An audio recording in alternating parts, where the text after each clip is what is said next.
أما بعد فأعوذ بالله من الشيطان الرجيم بسم الله الرحمن الرحيم ومن يعمل سوءا أو يظلم نفسه ثم يستغفر الله يجد الله غفورا رحيما۔ صدق اللہ العظیم۔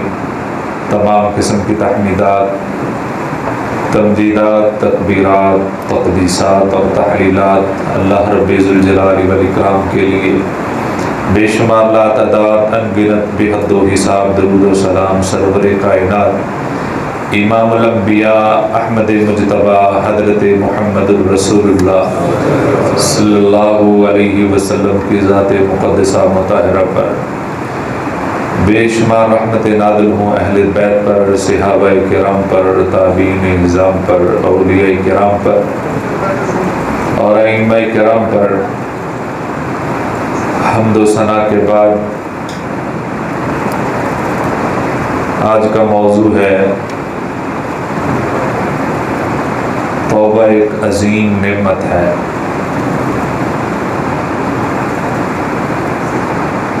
اس لیے کہ آپ ذرا اندازہ لگائیں، اگر غلطی کرنے کے بعد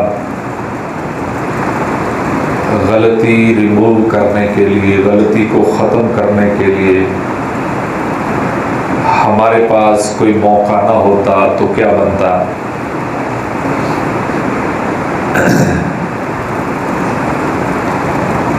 بعض چیزیں آپ بازاروں میں دیکھتے ہیں، اس طرح کی بھی بازاروں میں ملتی ہیں کہ وہ استعمال کے بعد اگر کہیں خراب ہو جائیں، ریپیئر نہیں ہو سکتی، ان کو پھینکنا پڑتا ہے، وہ ضائع ہو جاتی ہیں۔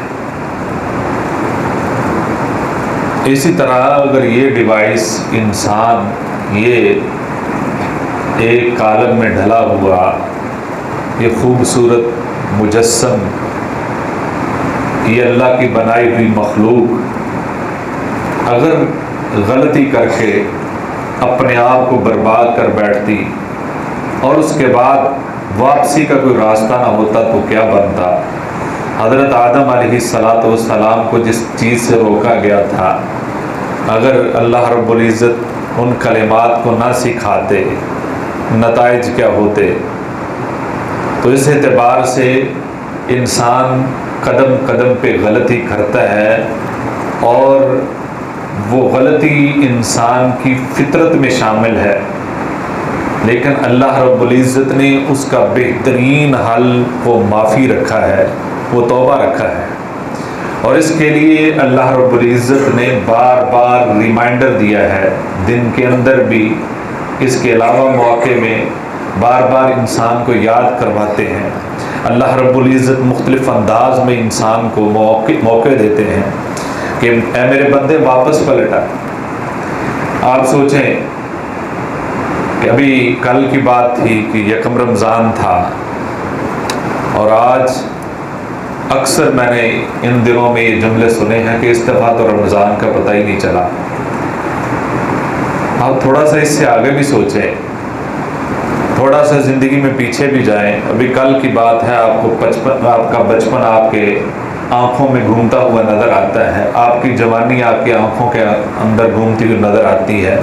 آپ تھوڑا سا پیچھے سوچتے ہیں، ابھی آپ کو لگتا ہے کہ یہ کل کی بات ہے، ابھی میں بچہ تھا، ابھی میں اسکول پڑھتا تھا، ابھی میں کھیلتا تھا، ابھی میری شادی نہیں ہوئی تھی، یہ کل کی بات ہے۔ وہی نہیں، یہ رمضان ہمیں سبق دیتا ہے، یہ کل کی بات ہے، یہ ایام معدودات ہیں، یہ گنے ہوئے دن ہیں، یہ زندگی بھی گنے ہوئے دن ہیں۔ اس زندگی میں نظر دوڑا کے دیکھیں کہ ہم نے کیا کیا ہے، ہمارے نامہ اعمال میں کون سی ایسی شے ہے، کون سی ایسی نیکی ہے، کون سی ایسی خیر ہے جو خیر ہم اللہ کو پیش کر سکیں اور اس کے سامنے یہ ہم التجا کر سکیں، اللہ اس کے بدلے میں مجھے جنت دے دے۔ کوئی ہے ہمارے پاس؟ جو صحیح معنوں میں جس خیر کو ہم نے حاصل کیا ہو. نظر دوڑائیں تو کچھ نظر نہیں آتا. ہاں اگر ہم نظر دوڑائیں کہ بہترین قسم کے کمال قسم کے اور اس کا حق ادا کیا ہے گناہ کرنے کا, وہ ہمارے نامہ اعمال میں ضرور موجود ہے, جس کی ہم نے کوئی کسر نہیں چھوڑی. لیکن نیکی کرتے ہوئے ہمارے اس نیکی کے اندر کتنے نقائص ہوتے ہیں, کتنی کمیاں اور کوتاہیاں ہوتی ہیں, لیکن گناہ کے اندر ہم کوئی کسر نہیں چھوڑتے. لہذا اللہ رب العزت مختلف موقع دیتے ہیں. مثال کے طور پہ یہ رمضان کا موقع آیا تھا, اس کو اگر میں ایک اس کا خلاصہ بیان کروں, اس کو سمرائز کروں اور 2 3 4 جملوں میں آپ کے سامنے رکھنے کی کوشش کروں, تو رمضان مبارک بذات خود ایک موقع ہے ہمارے لیے. ایک موقع تھا کہ ہم واپس پلٹ آئے اللہ کی طرف, کیونکہ حدیث میں آتا ہے ایک رمضان سے دوسرے رمضان تک کوئی بندہ اس کو بھرپور فائدہ اٹھا لیتا ہے, درمیان کے سارے گناہ اللہ معاف کر دیتا ہے. وہ ایک موقع رمضان المبارک ہے. دوسرا موقع نبی صلی اللہ علیہ وسلم نے فرمایا اجر و ثواب کی نیت سے کوئی روزہ رکھتا ہے اللہ اس کی زندگی کے گناہوں کو بھی معاف کر دیتا ہے. تیسرا موقع کہ جو ثواب اور اجر کی نیت سے قیام کرتا ہے, وہ رمضان پورا قیام کرتا ہے, وہ آخری عشرے کا قیام کرتا ہے, وہ شب قدر کا قیام کرتا ہے, اللہ اس کی زندگی کے گناہوں کو معاف کر دیتا ہے. گویا اللہ نے یہ تیسرا موقع دیا ہے. افطار کے وقت, ہر افطاری کے وقت اللہ رب العزت اپنے بندوں کو جہنم سے آزادی عطا فرماتے ہیں. اس رمضان کی ہر رات کو اللہ رب العزت سحری کے وقت اپنے بندوں کو آوازیں دیتے ہیں, اے باغی شر اقصر, اے گناہ کرنے والے, اے گناہوں پہ اٹے پٹے لوگوں, اے لوگوں جو گناہوں میں اپنے آپ کو ڈبو چکے ہو, اپنے گناہوں کے اندر غرق ہو چکے ہو, آ جاؤ اقصر, اب بھی رک جاؤ, اب بھی رک جاؤ, اب بھی رک کر میرے سامنے کھڑے ہو جاؤ اور میرے سامنے اپنی غلطی کا احساس کر لو. رات کے 2:30 بجے ہیں, رات کے 3 بجے ہیں, آپ رات کے 2:30 بجے کسی ہاسپٹل میں فون کریں, آپ کو ڈاکٹر چیک کرنے گھر نہیں آئے گا. آپ کسی دکان پہ فون کریں, کوئی چیز لے کر آپ کے گھر کوئی نہیں آئے گا. آپ کسی محکمے میں فون کریں, کوئی بندہ آپ کے پاس نہیں آئے گا. آپ یہاں اللہ سے کال ملائیں, اللہ آپ کی دنیاوی ضرورت بھی پوری کر دیتا ہے, اللہ آپ کو معاف بھی کر دیتا ہے. یہ وہ وقت ہے دنیا میں کوئی آپ کی بات نہیں سننے کے لیے تیار, کوئی آپ کی کال کو سننے کے لیے تیار نہیں. فون سنیں گے بند ملے, فون کریں گے بند ملے گے, کسی کو کال کریں گے بند ملے گی, یا کوئی اٹھائے گا نہیں. اور اس وقت اس تنہائی میں جب ساری دنیا سو چکی ہے, جب ساری دنیا موبائلوں کو سائلنٹ پہ لگا چکی ہے, جب محکمے بھی بند ہیں, دروازے بھی بند ہیں, اس وقت صرف ایک دروازہ کھلا ہے. اللہ رب العزت فرماتے ہیں میں تو خود آوازیں دے رہا ہوں کہ آ جاؤ, اٹھ کر مجھ سے مانگ لو. یہ موقع بھی اللہ نے عطا فرمایا. اور 7واں موقع یہ ہے کہ اس رمضان کے اندر صدقہ و خیرات کا موقع ہے. صدقہ خیرات کر کے اپنے گناہوں کو معاف کیا جا سکتا ہے. پہلی بات تو یہ کہ ہم سوچیں کیا رمضان سے اس طریقے سے ان مواقع سے ہم نے بھرپور فائدہ اٹھا لیا ہے, اس طریقے سے ہم نے کوشش کی ہے. اللہ رب العزت ہم نے بار بار موقع دیتا ہے کہ اپنے گناہوں کی معافی کے لیے میرے پاس چلے آؤ, میری طرف پلٹ آؤ, تم میرے سامنے اپنے گناہوں کا اعتراف کر لو.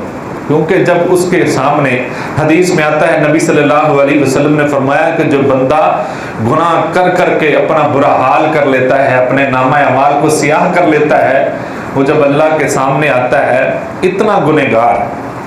دیکھیں کہ جو بگڑی ہوئی اولاد ہو وہ اپنے والدین کو اتنا تنگ کرے, اتنا تنگ کرے, اور باپ کو معاف کرنے میں بھی کئی دن لگ جاتے ہیں. اس کو بھی کتنا سوچنا پڑتا ہے. اگر وہ اولاد توبہ تائب ہو جائے, اپنے گناہوں کا اعتراف کر لے, اس سے کہے کہ سوری کرنے کے لیے اپنے باپ کے پاس, اپنی والدہ کے پاس آئے, لیکن آپ دیکھیں کہ جس نے ساری زندگی اس طرح گزار دی ہے گناہوں میں, نافرمانیوں میں, بدعتوں میں, شرکوں میں, اور اس طرح اپنی زندگی برباد کی ہے, اور اس انداز میں اللہ کے سامنے آ جاتا ہے اور اپنے گناہوں کا اعتراف کر لیتا ہے. نبی صلی اللہ علیہ وسلم نے فرمایا اس بندے سے اللہ اتنا خوش ہوتا ہے جس طرح کہ جنگل بیابان کے اندر ایک بندے کی سواری گم گئی تھی, اور وہ ڈھونڈتا رہا, اس کے اوپر اس کا کھانا بھی ہے, اس کے آزاد راہ بھی ہے, اس سواری پہ سواری نہیں مل رہی.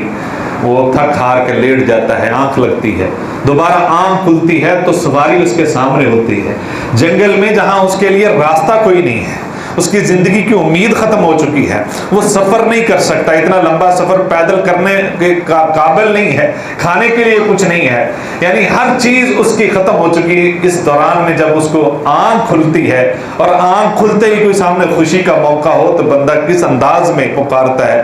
حدیث میں آتا ہے نبی صلی اللہ علیہ وسلم نے فرمایا کہ اس بندے نے کہا اللہ تو میرا بندہ، میں تیرا رب۔ الفاظ غلط ہو گئے، الفاظ غلط بھی ہو جائیں، اللہ کو پھر بھی وہ بندہ پسند آ گیا، اللہ نے اس کا غصہ نہیں کیا، اللہ مسکرا دیے کہ اس کی زبان نے لڑکھڑاہٹ کا اظہار کیا ہے، اس نے دل سے یہ بات نہیں کی، دل میں جو وہ دل میں تھا وہی کہنا چاہتا ہے۔ گویا جب وہ دل سے اللہ کی طرف پلٹ آتا ہے، الفاظ الٹے پلٹے بھی ہو جائے اللہ قبول کر لیتا ہے، الفاظ الٹ بھی ہو جائیں، الفاظ کی ادائیگی درست نہ بھی ہو، دل سے آپ مچل جائیں، دل سے دل آپ کے دہل جائیں، دل آپ کے ڈر جائیں اور اللہ کے سامنے ٹوٹے پھوٹے الفاظ سے ہی مانگنے کے لیے آ جائیں، الفاظ کی تردیب اللہ خود لگا لیتے ہیں۔ اس لیے اللہ کے پاس پلٹ آئیں۔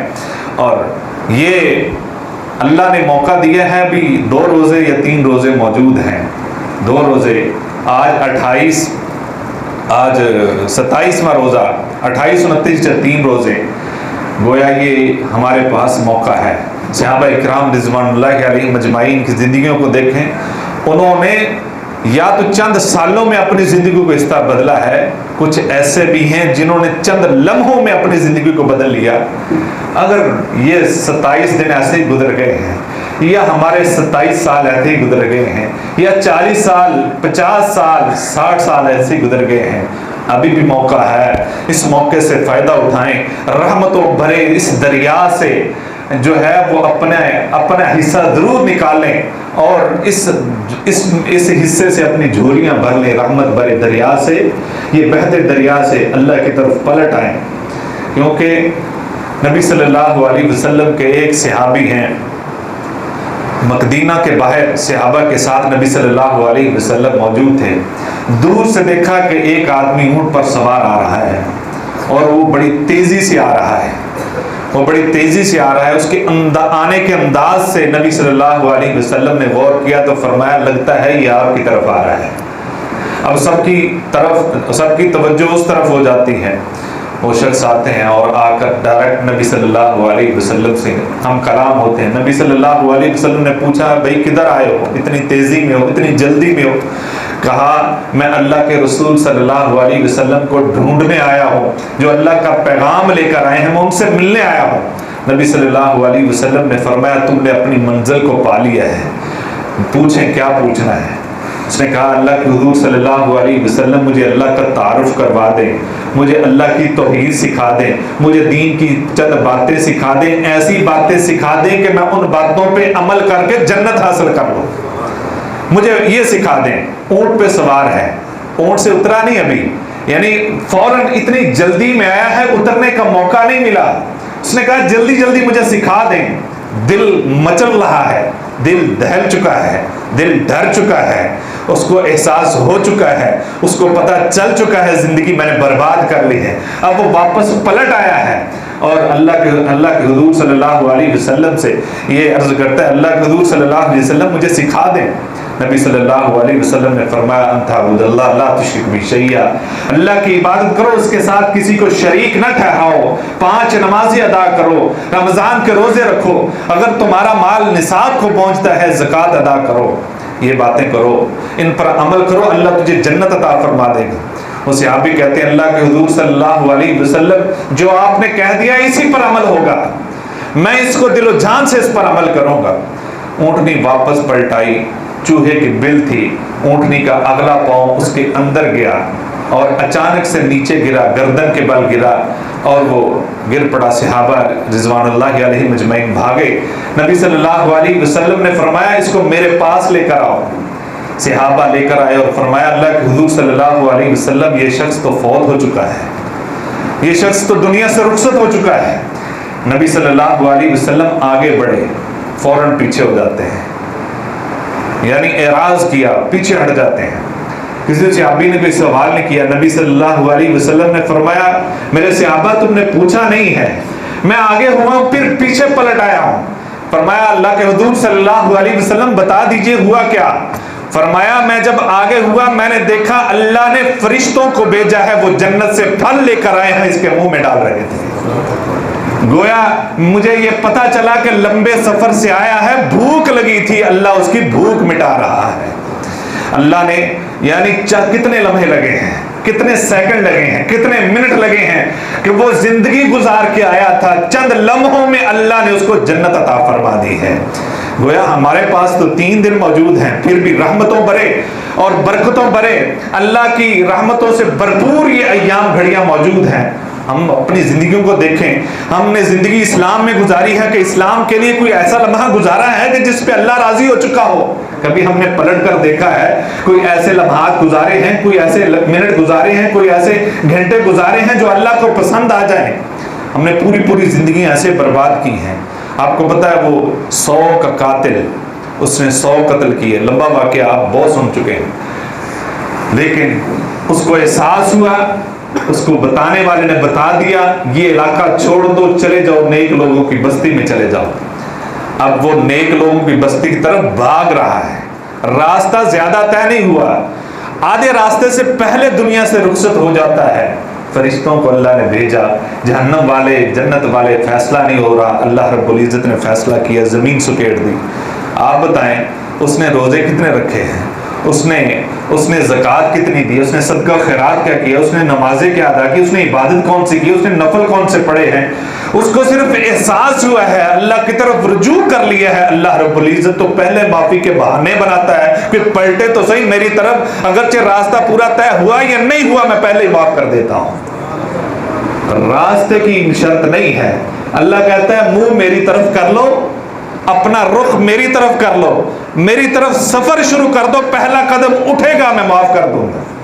اللہ یہ نہیں کہتا منزل طے ہوتی ہے کہ نہیں ہوتی، اس کی منزل پوری نہیں ہوئی، منزل طے نہیں ہوئی، اللہ نے اس کو معاف کر دیا ہے۔ ہمارے پاس تو بہت لمحات ہیں، اس لیے حضرت آدم علیہ السلام جنت کے مالک ہیں۔ ایک لمحے اللہ نے کہا تھا قریب بھی نہیں جانا، وہ قریب چلے گئے، اللہ نے سارا کچھ اتار دیا اور ادھر سے بھی اتار دیا، لباس بھی اتار دیا، جنت سے بھی اتار دیا۔ یعنی کہ ایک لمحہ لگتا ہے بدلنے میں۔ اللہ نے فرمایا کل نفس ذائقۃ الموت، ایک لمحہ لگتا ہے، یعنی کہ اللہ نے کہا موت کا ذائقہ چکھنا۔ اب ذائقہ آپ کو پتہ ہے، چکھنا اور پھر ذائقہ پھر چکھنا کا مطلب کیا ہے؟ تھوڑا سا ٹیسٹ کیا جاتا ہے۔ ہنڈی کو پکاتی ہیں نا خواتین، تو وہ ساری ہنڈی تو نہیں کھاتی نا، وہ تھوڑا سا چکھتی ہیں، ان کو پتہ چل جاتا ہے اس کے اندر نمک مرچ کتنا ہے۔ اندازہ لگاؤ اگر پوری ہنڈی کھانی پڑے تو کیا؟ اگر اللہ یہ کہتے ہیں کہ پوری موت کا ذائقہ، مطلب یہ ہے کہ وہ چند لمحات ہوتے ہیں جس کے اندر موت آتی ہے، دنیا بدل جاتی ہے، آپ آخرت کے سفر پر روانہ ہو جاتے ہیں۔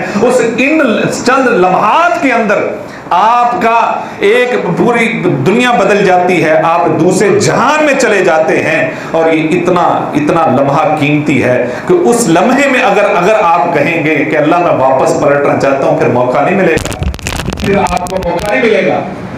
وہ لمحہ، اس لمحے سے پہلے وہ لمحات کو قیمتی بنا لیں جو آپ کے پاس اب میسر ہیں، ان لمحات کو قیمتی بنا لیں، کیونکہ نبی صلی اللہ علیہ وسلم نے فرمایا کہ جو بندہ گناہ کر لیتا ہے اور گناہ کرنے کے بعد، یہ دیکھیں کس موقع پہ اللہ کی رحمتیں ہیں، اللہ نے تو قدم قدم پہ انسان کو ایک موقع فراہم کیا ہے۔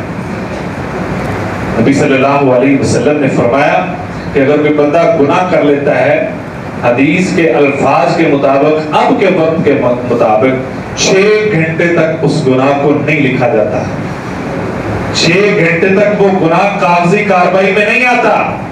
فرشتوں کو اللہ بار بار کہتے نہیں لکھنا، ہو سکتا ہے 24 گھنٹے ہے، 24 گھنٹوں میں دن کا چوتھا حصہ انسان کو دے دیا گیا ہے گناہ کے بعد، 6 گھنٹے دے دیے گئے ہیں کہ شاید یہ بندہ واپس پلٹ آئے، شاید اس کے نامہ اعمال پہ نہ لکھنا پڑے۔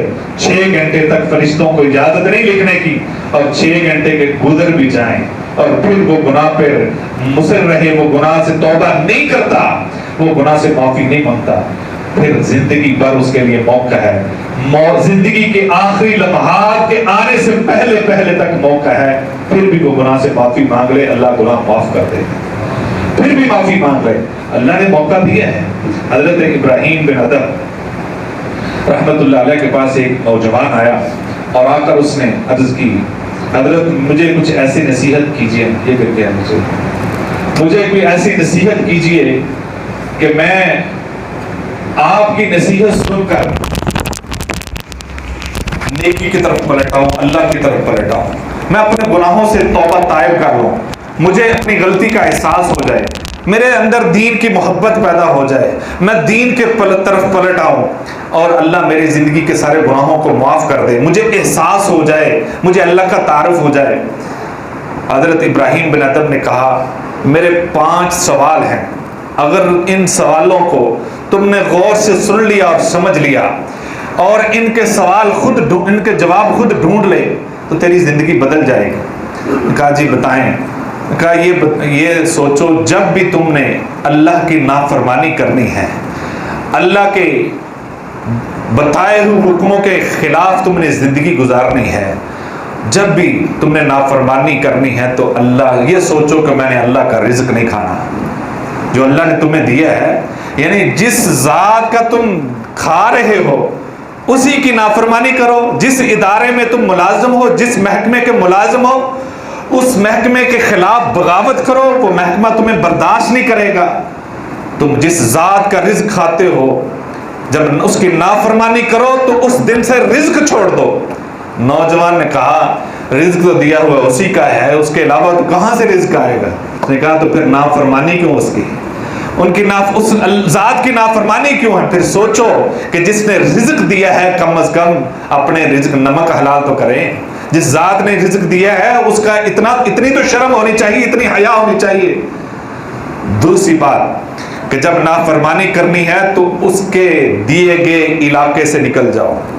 اس کی جس زمین پہ رہتے ہو, جس گھر میں رہتے ہو, جس شہر میں رہتے ہو, وہ اس کا علاقہ ہے, اس علاقے سے نکل جاؤ. نافرمانی اس جگہ پہ کرو جو جگہ اس کی نہیں ہے. اس ذات کی نافرمانی کرنی ہے تو اس جگہ چلے جاؤ جو اس کی زمین نہیں ہے. نوجوان کہتا ہے وہ تو ایسی کوئی جگہ ہی نہیں ہے, یہ تو کائنات کا مالک وہ ہے. ابراہیم بن ادم کہتے ہیں جب مالک وہ ہے تو اس کے مکان پہ رہتے ہوئے اسی کی نافرمانی کرنی شرم نہیں آتی.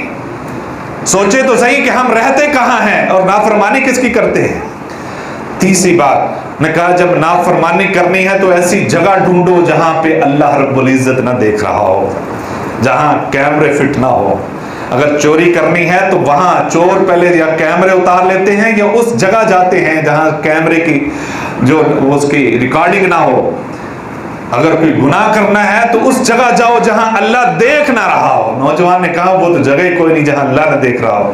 جب اللہ کی ذات تمہیں دیکھ رہی ہے اور وہ گناہ تم اپنے بھائی کے سامنے, اپنی بہن کے سامنے, اپنی والدہ کے سامنے, اپنی بیوی کے سامنے, اپنے رشتہ دار کے سامنے نہیں کر سکتے, تم چھپ کے کرتے ہو, وہ سب سے بڑی ذات ہے, اس کے سامنے گناہ کرتے ہوئے شرم نہیں آتی. ایسی جگہ ڈھونڈو جہاں گناہ کرتے ہوئے وہ دیکھ نہ رہا. اس لیے اگر وہ دیکھ رہا ہے تو پھر یہ احساس پیدا کریں کہ مجھے کوئی ذات دیکھنے والی ہے. چوتھی بات کہ جب ملک الموت آئے اور وہ جان نکالنے کے لیے آئے تو اس کو روک دینا. ابھی مجھے مہلت دو, میں نے بہت زندگی گناہوں میں گزاری ہے, میں نے اپنی زندگی برباد کی ہے, مجھے موقع دو, میں نے اللہ سے معافی مانگنی ہے, 2 نفل پڑھنے ہیں, 2 رکعتیں پڑھنی ہیں, میں نے توبہ کرنی ہے. نے کہا مہلت تو ملتی نہیں کسی کو.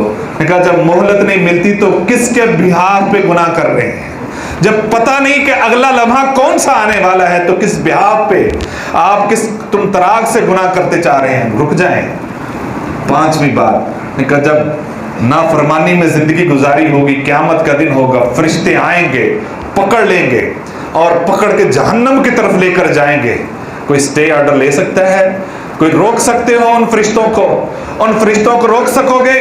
ان سے کہو گے چھوڑ دو مجھے, کیا وہ چھوڑ دیں گے؟ انہوں نے کہا ہمارے بس میں کہاں. انہوں نے کہا جب تمہارے بس میں کچھ بھی نہیں ہے تو پھر گناہ کیوں بس میں لے لیا ہے؟ گناہ اپنے بس میں کیوں کر رکھا ہے؟ نوجوان توبہ طائب ہو جاتے ہیں, کہتے ہیں مجھے سمجھ آ گئی ہے. اس لیے ہم سوچیں کہ کون سا ایسا موقع ہے جو ہم اللہ کی زد سے باہر نکل سکتے ہیں. اللہ کی نظر سے باہر نکل سکتے ہیں، اللہ کی زمین سے باہر نکل سکتے ہیں، اللہ کے اختیارات سے ہم باہر نکل سکتے ہیں، اسی کی نافرمانی، اسی کی نعمتوں کو ہم استعمال کرتے ہیں۔ اللہ رب العزت نے ہمیں یہ موقع دیا ہے، نبی صلی اللہ علیہ وسلم نے 63 برس زندگی گزاری ہے، اس کائنات میں ان سے بڑھ کر پاکیزہ زندگی کسی کی ہے؟ ان سے بڑھ کر کوئی ایسی پاکیزہ مقدس مطہر زندگی ہے کسی کی؟ آخری لمحات ہیں، بھلا الفاظ کے ہیں، بخاری کے الفاظ ہیں، آپ ان کی زندگی کی طرف دیکھیں، ان کے مشن کی طرف دیکھیں، ان کی زندگی کے مصائب کو دیکھیں، ان کی زندگی کی تکالیف کو دیکھیں، دین کے لیے قربانیاں دیکھیں، دین کے لیے جد و جہد دیکھیں، اور آخری الفاظ کیا ہیں؟ اللہم اغفر لی ورحمنی، اللہ مجھے معاف کر دے، مجھ پر رحم کر دے، والحقنی بالرفیق الاعلی، اللہ مجھے ملا رفیق اعلیٰ کے ساتھ، اللہم اغفر لی ورحمنی، یعنی نبی صلی اللہ علیہ وسلم یہ دعا کر رہے ہیں، اللہ مجھے معاف کر دے، اللہ مجھے پر رحم فرما دے۔ ہم کس بہار پہ اتنے گناہ کرتے ہیں، اور ہم اللہ کی رحمت کے طلبگار بھی نہیں ہیں، اللہ سے معافی بھی نہیں مانگتے، اللہ سے توبہ بھی نہیں کرتے۔ جو اپنے نامہ اعمال میں توبہ لکھوا لیتا ہے، کوشش کرے ہمارے 24 گھنٹوں میں کوئی وقت ایسا ہونا چاہیے جس میں استغفار ہو۔ نبی صلی اللہ علیہ وسلم نے فرمایا استغفر اللہ الذی لا الہ الا هو الحی القیوم واتوب الیہ، جو یہ الفاظ پڑھ لیتا ہے اگر وہ میدان جنگ سے بھی بھاگا ہوگا اللہ اس کو معاف کر دے گا۔ اللہم انت ربی لا الہ الا انت خلقتنی، الفاظ بے شمار حدیث میں سید الاستغفار نبی صلی اللہ علیہ وسلم نے فرمایا جو صبح پڑھ لیتا ہے، شام آنے سے پہلے اگر موت آ جائے گی اللہ جنت داخل کر دے گا، اور اگر شام کو پڑھ لیتا ہے صبح ہونے سے پہلے اگر موت آ گئی اللہ اس کو جنت میں داخل کر دے گا۔ سید الاستغفار آپ یاد کر کے دیکھیں، اس کو روٹین میں لائیں۔